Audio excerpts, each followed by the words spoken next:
Before we get into the rebuild video itself, I want to answer some common questions, and those are when and why would we actually go and rebuild and regrease our suspension when we're dealing with rallycross or full stage rally environments. Now, this is one question where you get as many answers as there are people answering it. But basically, when you would actually go and take the suspension apart and re-grease it is highly dependent on the car you're running the suspension on and then what kind of events you're running it at. So for example, I typically take the suspension apart and re-grease it after every 2 to 4 events.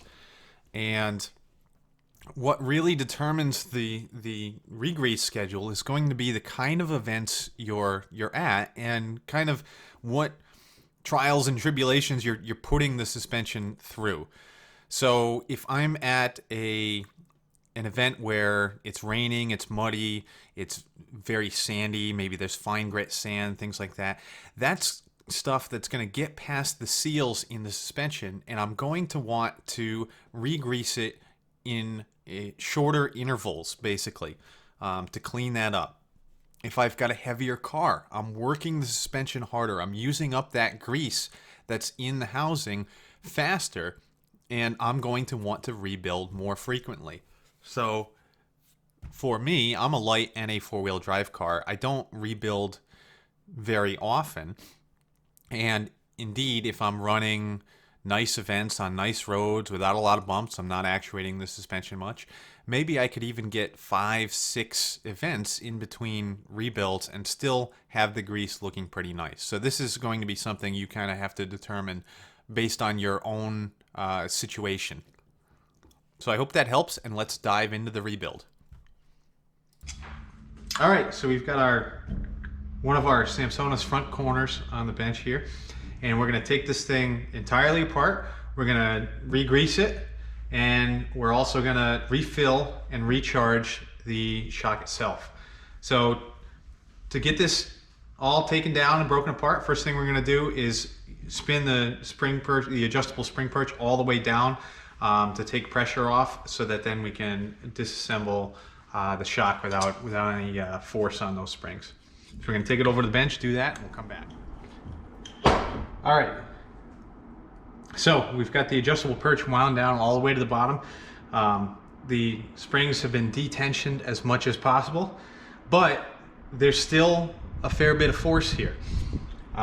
So what we need to do to disassemble this further is we're going to take this end nut off, and as soon as we do that, the springs are going to push up on here. So what we need to be careful of is that we don't risk ripping off the last thread or half thread and damaging the nut, or even worse, the shaft of the shock itself, as those springs are pushing up and as we're trying to get it off. The way I like to do this is actually just sit this inverted on the ground and hold tension against this as I impact the nut off. So I'll take my impact and I'll spin this nut off really quickly while I've got tension held down, and then once the nut is off, I can let off on the tension and let these springs decompress the rest of the way, and then I can slide the whole assembly apart. So I'll do that now and I'll bring it back to the bench. Okay, I've got the nut off, and now this is ready to come apart. So I can actually just slip the housing off the shaft itself. And there we go. And I'll bring the spring out. You can see the roller perch that's on top of the spring, so it spins freely for adjustment. I'll set this to the side. I'll pull up this housing. The helper spring is kind of locked onto the housing here. I really don't need this part. I'll just leave that on for now. And then here on our shock itself, we've got the inner nut. This actually goes into a hexagonal pocket on the bottom of the housing here. So when we put it back together, we need to be very careful that this is seated correctly. We'll go through that when this goes all back together. So now I'm going to clean all this up, get all this old grease off, and then we'll talk about re-greasing in the housing and what to do there. All right, so I got both of my front corners actually apart here, and we're going to go over what a re-grease actually is. So if we look at this one, and you can see below the red grease that I've got in there, there's a bushing, and then lower down in the body there's a second bushing. So there's two bushings that actually support the damper shaft when it's moving up and down in the body of the housing. And when we talk about re-greasing here, we do not want to fill this up with grease. We don't want much grease in here at all, except for on either side of these bushings, so that as the shaft slides up and down, it's picking up that grease and carrying it through the bushings so you don't prematurely wear the bushings themselves.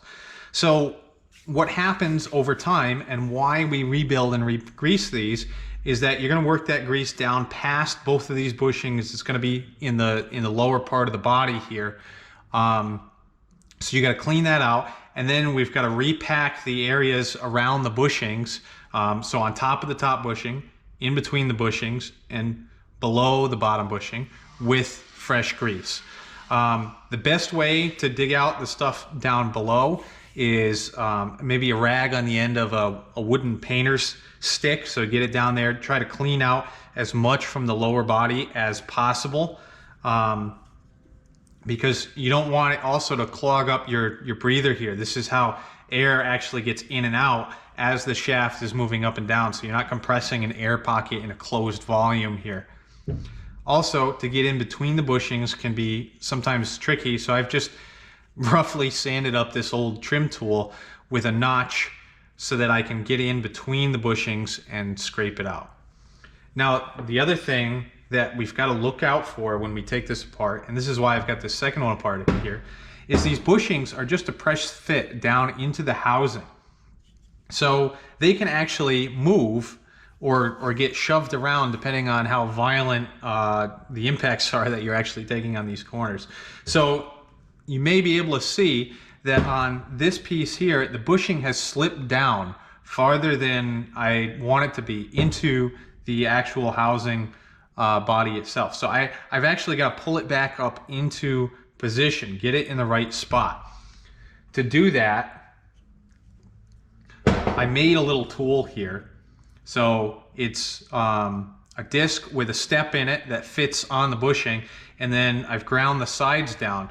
So what happens is you can actually slip this in past the bushing and then turn it. You can kind of shake the housing around and then get it up underneath the lip, and then thread this rod in and kind of slide hammer the bushing up or down, as it were, if you flip this around, to get it in the right spot in the housing. So I'll do that here. I'll reset the bushing positions in this housing, and then I'll re-grease both of these.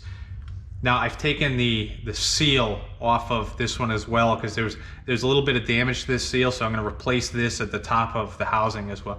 This is not to really keep the grease in. In fact, you'll have grease slipping past. This is to keep dirt and sand out of the housing and the grease inside.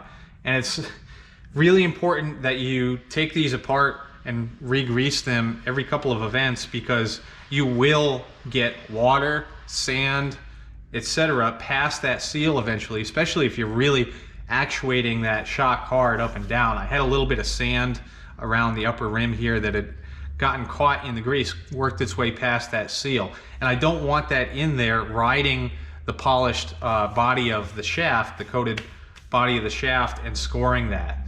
So I'll get these all cleaned up and then we'll throw them back together. All right, so I've got all the old grease cleaned out. I've got the bushings moved back to where I wanted them, and I'm ready to re-grease. So I'm just going to I use Redline CV2. And for the upper bushing and the middle bushing, I can actually just reach in and smear the grease into the groove here. So make sure that the space in between the upper bushing and the lower bushing there is full of grease. For the lower, past the lower bushing, I'll have to reach in there with a flat blade screwdriver or a wooden stirring stick to make sure I get grease in there. And then I'll just do the same thing here. I'll fill up that entire cavity with grease. Now you don't want to have more than a very light skim coat on the bushing itself, because what's going to happen is the first time you push the damper shaft back in, it's just going to push all that grease down and drop it down into the bottom where it's not doing any good, and it's just going to be harder for you to clean next time. So once I'm all done filling up these cavities here, I'm actually going to take and I'm going to wipe down most everything off the bushings themselves so I don't have that problem going back together. And I'll finish up with this and then we'll reassemble the entire corner. All right, so now we're gonna get the housing back on the damper assembly. So this is how I like to do it. I've got this set up on the floor. I've got some blocks under here so that we're pushing against the actual top hat. And I'll put my mainspring on with the bearing. And now what I have to do